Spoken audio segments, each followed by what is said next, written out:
നിഹാൽ സ്പോർട്സിലേക്ക് ഏവർക്കും നമസ്കാരം. സഞ്ജു സാംസൺ ഇന്ത്യയുടെ ഏകദിന ടീമിലേക്ക് തിരിച്ചെത്താൻ സാധ്യത.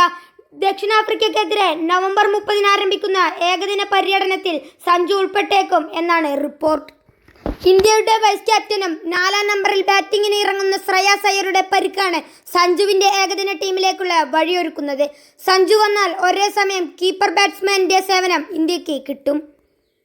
ഓസ്ട്രേലിയക്കെതിരെയായ ഏകദിന പരമ്പരയിലെ അവസാന മത്സരത്തിൽ ഫീൽഡ് ചെയ്യുന്നതിനിടെയാണ് ശ്രേയാസിന് ഗുരുതരമായ പരിക്കുപറ്റിയത്. ആശുപത്രിയിൽ പ്രവേശിപ്പിച്ച താരത്തിന് നിലവിലെ സാഹചര്യത്തിൽ ദക്ഷിണാഫ്രിക്കൻ പരമ്പരയിൽ കളിക്കാൻ പറ്റിയേക്കില്ല. മികച്ച ടീമായ സൗത്ത് ആഫ്രിക്ക പോലെ ഒരു ടീം വരുമ്പോൾ ശ്രേയാസിനെ പോലെ ഒരു താരം ഇല്ലാത്തത് ഇന്ത്യക്ക് തിരിച്ചടി തന്നെയാണ്. എന്നാൽ ആ കുറവ് നീക്കാൻ സഞ്ജുവിന് സാധിക്കും. കീപ്പർ എന്ന നിലവിൽ രാഹുൽ ഓസ്ട്രേലിയയിൽ അത്ര മികച്ച പ്രകടനമല്ല നടത്തിയത്. വല്ലപ്പോഴും മാത്രം കീപ്പ് ചെയ്യുന്നതിൽ തന്നെ രാഹുൽ തെറ്റുകൾ കൂടുതലായി വരുന്നു.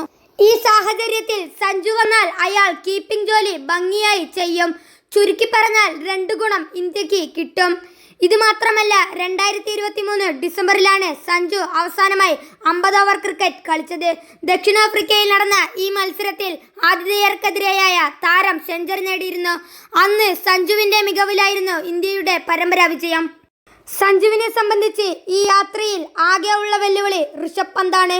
ടെസ്റ്റ് ഫോർമാറ്റിൽ മാത്രം നിലവിൽ കളിക്കുന്ന പന്ത് വൈറ്റ് ബോൾ ഫോർമാറ്റിലേക്ക് ഒരു തിരിച്ചുവരവാണ് ഒരുങ്ങിയിരിക്കുന്നത്. നിലവിലെ സാഹചര്യത്തിൽ സഞ്ജു തന്നെയായിരിക്കും ശ്രേയാസ് കളിച്ചില്ലെങ്കിൽ ടീമിലെത്തുക.